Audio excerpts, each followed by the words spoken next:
Halo, salam sukses selalu. Kita bertemu lagi di video belajar forex trading untuk pemula. Video kali ini sudah masuk ke level kelima ya, level terakhir. Di level kelima ini saya akan membahas tentang strategi trading. Bahwa strategi trading ini sangat banyak sekali ya. Kita nanti bisa memilih mana yang sesuai dengan karakter trading kita. Dalam video ini saya akan memberikan beberapa strategi trading yang bisa nantinya menjadi alternatif Anda dalam trading forex. Oke, kita bahas saja satu per satu. Pada dasarnya, strategi trading ini dibagi dalam dua kelompok utama. Yang pertama adalah short term trading. Ini adalah trading jangka pendek. Kita menahan posisi trading kita ini tidak sampai berganti hari ya. Dalam satu hari saja sudah closing. Yang kedua adalah long term trading. Ini trading jangka panjang, bisa berhari-hari posisi trading ini kita open. Transaksi ini bisa berjalan sampai beberapa hari, bahkan sampai minggu ya. Kalau kita persempit lagi, strategi ini ada bermacam-macam, tetapi pada dasarnya adalah bagian dari dua strategi trading ini. Yang pertama adalah scalping strategi. Strategi trading ini hanya mengambil profit beberapa pip saja ya, beberapa poin, 1 sampai mungkin 10 poin. Setelah profit 1 sampai 10 poin, kemudian posisi di close. Ini yang banyak digunakan oleh para trader. Selanjutnya adalah swing trading. Swing trading ini memanfaatkan ayunan dari pergerakan harga ya. Harga yang berayun dari naik kemudian turun, turun kemudian naik. Nah, saya contohkan di MT4 ini.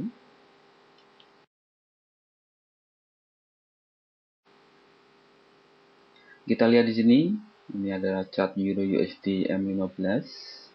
Ini saya punya indikator yang namanya fraktal. Fraktal ini merupakan puncak harga atas dan puncak harga bawah dari sebuah swing.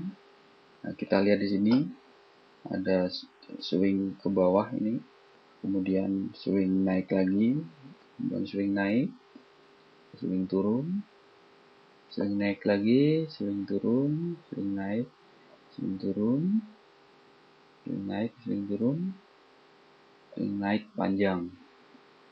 Swing trader memanfaatkan dari pergerakan setiap swing ini ya. Jadi setiap posisinya ada swing di atas, dia melakukan sell, kemudian dia buy lagi, naik, buy turun. Untuk sistem ini memang agak sedikit perlu pemahaman yang mendalam tentang pergerakan forex. Waktu untuk trading juga perlu spesifik, yaitu di mana swing ini bergerak cukup panjang. Nah, kalau di awal-awal ini kita lihat swingnya sangat pendek ya, sangat kurang menguntungkan. Tapi sebaliknya ketika swing ini panjang-panjang, kita bisa mengambil minimal 20-30 poin untuk setiap swingnya. Yang menjadi permasalahan adalah bagaimana kita mendeteksi secara dini bahwa swing ini akan berbalik atau berganti. Kita lihat setiap swing yang panjang ini berapa nilainya, ada 36, ini 27, 29, 18, 33, yang ini sampai 60 lebih. Ini adalah swing trading. Ini juga menjadi favorit saya ya, swing trading. Kita harus mampu mendeteksi setiap akan ada pergantian swing. Nanti di sini kita bisa memperoleh profit ya, yang kita harapkan 20 sampai 30 poin.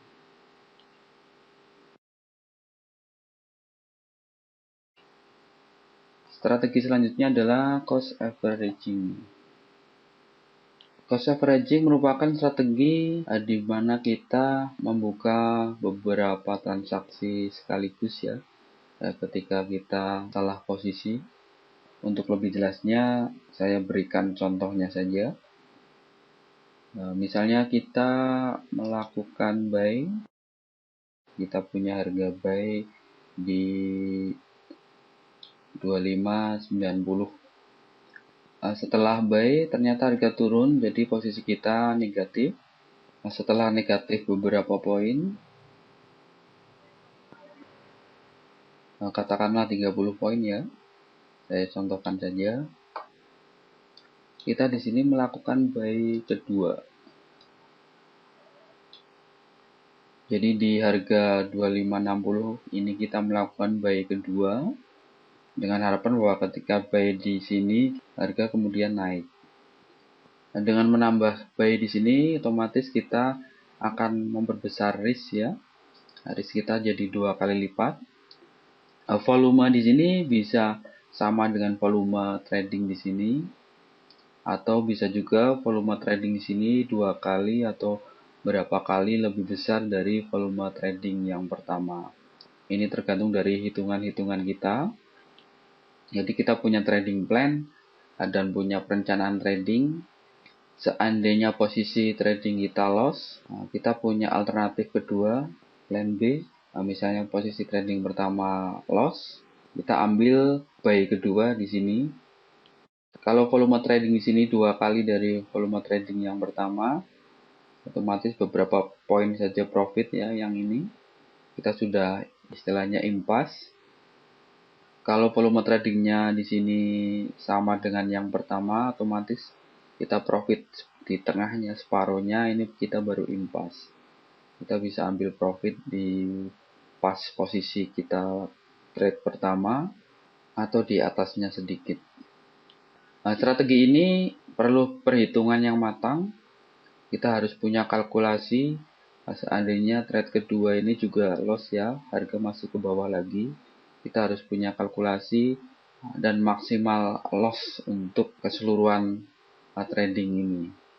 Strategi ini memang harus dicoba ya di demo account secara matang, sehingga kemungkinan terburuk bisa diantisipasi secara dini. Strategi selanjutnya adalah stop and reverse. Ini hampir sama dengan cost averaging. Bedanya bahwa stop and reverse ini kita melakukan closing posisi ya sebelum melakukan open berikutnya.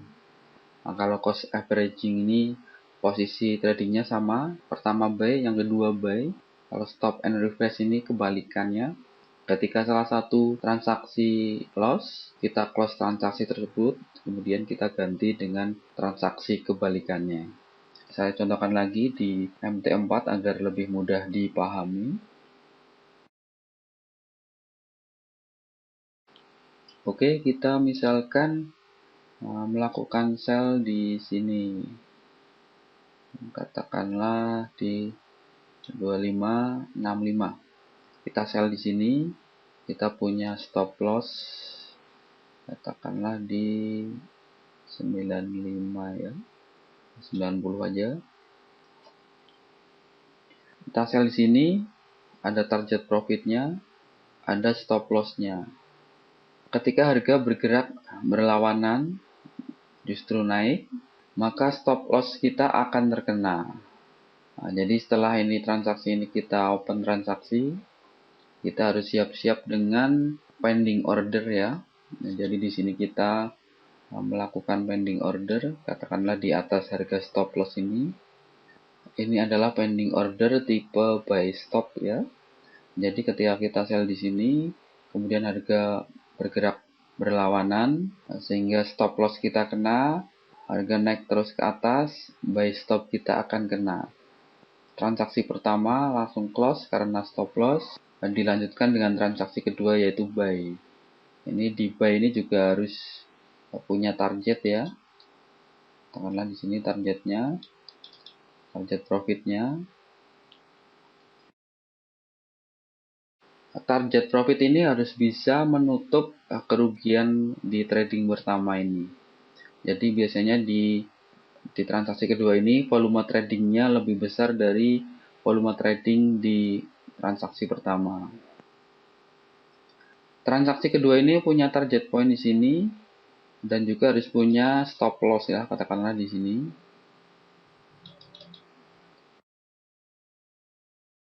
Nah, setelah harga ini tereksekusi, kita juga harus langsung membuka pending order ya. Kita melakukan pending order sell stop di sini. Nah, jadi seandainya harga ini tidak naik ke atas tapi turun lagi ke bawah, stop loss kita kena, kita langsung open transaksi sell ya. Nah, volume lot di sini juga harus lebih besar lagi ya dari volume di sini. Nah, jadi nantinya jika transaksi ini profit, profit ini harus bisa mengcover dua transaksi sebelumnya yang loss, ya, transaksi 1 dan transaksi 2. Ini juga perlu perhitungan yang matang. Perhitungan yang perlu dilakukan adalah tentang jarak ini ya. Jarak berapa poin kita harus melakukan transaksi kedua dan juga berapa volume di transaksi kedua dan seterusnya. Target poinnya juga dihitung. Misalnya transaksi kedua perlu target poin berapa pip agar loss di transaksi pertama bisa ketutup. Katakanlah Anda akan 4 leg ya.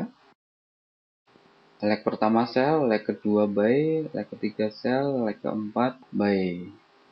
Ini perlu perhitungan yang sangat matang. Kelemahan strategi ini adalah apabila pergerakan harganya adalah ranging ya, hanya bergerak naik turun saja, tidak bergerak trending. Ini kelemahan menggunakan strategi stop and reverse. Sebaliknya tadi, strategi cost averaging itu kelemahannya adalah ketika harga ini trending dengan sangat panjang dan tidak ada retrace yang cukup untuk mendapatkan satu kali profit, yaitu di leg ataupun transaksi terakhir.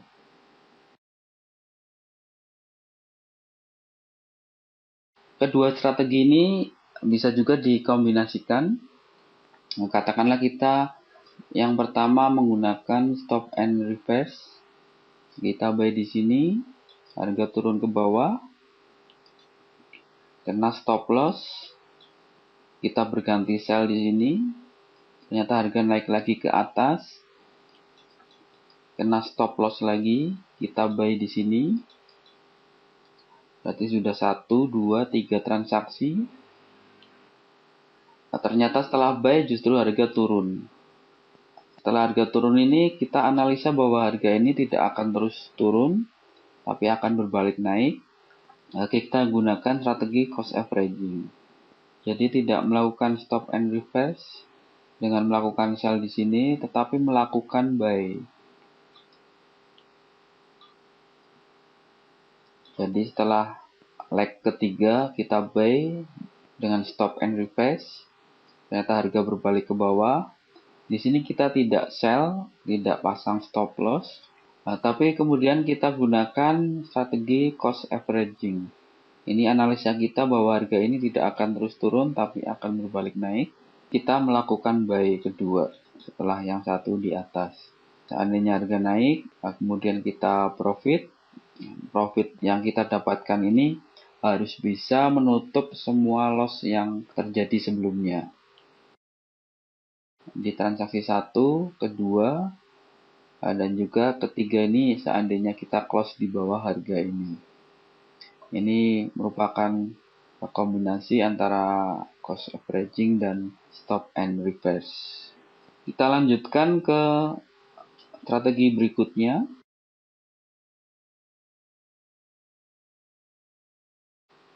Strategi berikutnya adalah hedging strategi. Hedging ini bisa positif ataupun negatif. Saya gambarkan saja di MT4. Hedging strategi merupakan strategi untuk mengunci posisi trading kita, baik positif maupun negatif. Strategi ini adalah dengan membuka dua transaksi yang saling berkebalikan. Jadi antara buy dan sell dilakukan secara bersamaan. Fungsinya untuk mengunci dari posisi trading kita. Jika posisi trading kita sedang negatif, kita melakukan hedging agar loss yang kita dapatkan tidak semakin besar. Jadi loss ini terkunci pada nilai tersebut.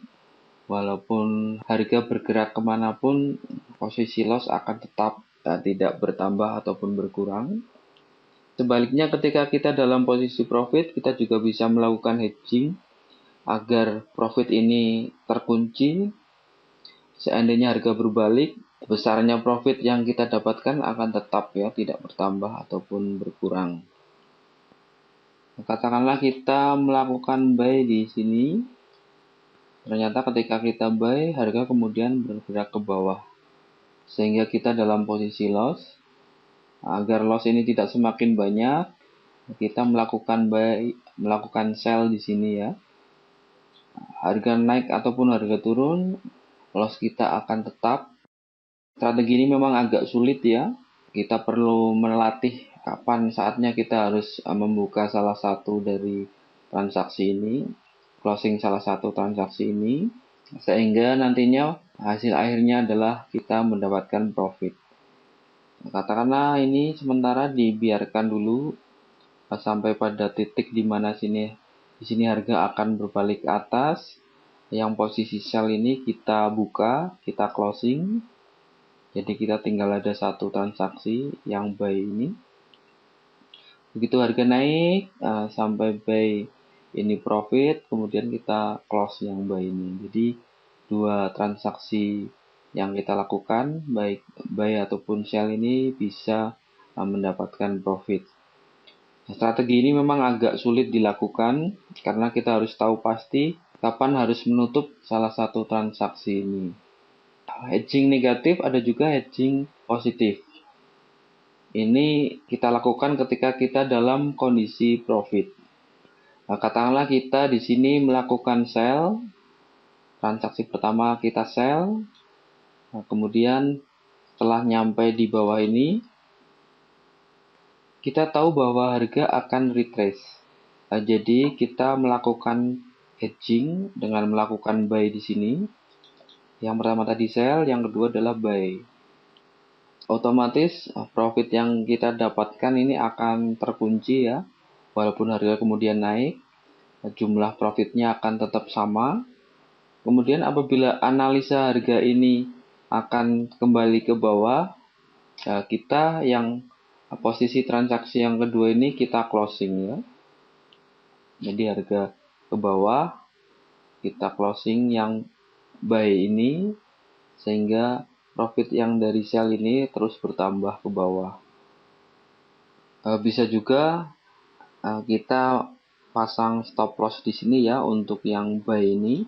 Jadi ketika harga ke bawah, buy ini closing dalam kondisi profit, kemudian harga terus bergerak ke bawah, profit yang sell ini semakin besar. Sama dengan hedging negatif, hedging positif juga sedikit rumit. Kita perlu berlatih untuk memprediksi harga secara tepat, sehingga salah satu transaksi hedging ini bisa kita close. Perlu timing dan analisa yang benar-benar cermat. Hedging strategi ini memang sangat sulit ya, saya sendiri juga pernah mencobanya, tapi memang agak susah.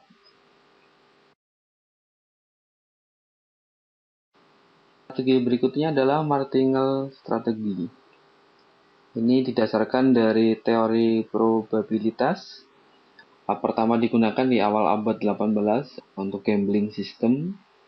Strategi ini akan membuka banyak sekali lot, multi lot. Ada beberapa step. Ketika posisi trading kita salah, kita open transaksi kedua. Berikutnya apabila masih salah, kita open lagi posisi transaksi ketiga, dan seterusnya. Saya perlihatkan di chart MT4. Oke, kita contohkan di sini. Kita melakukan buy di sini ya. Ini transaksi pertama, leg 1 ataupun step pertama. Nah, jika kita buy di sini, harga kemudian berbalik ke bawah. Kita lakukan transaksi kedua, step kedua atau leg kedua. Target profitnya tentunya, target profit di sini tentunya bisa menutup kerugian dari loss di transaksi pertama.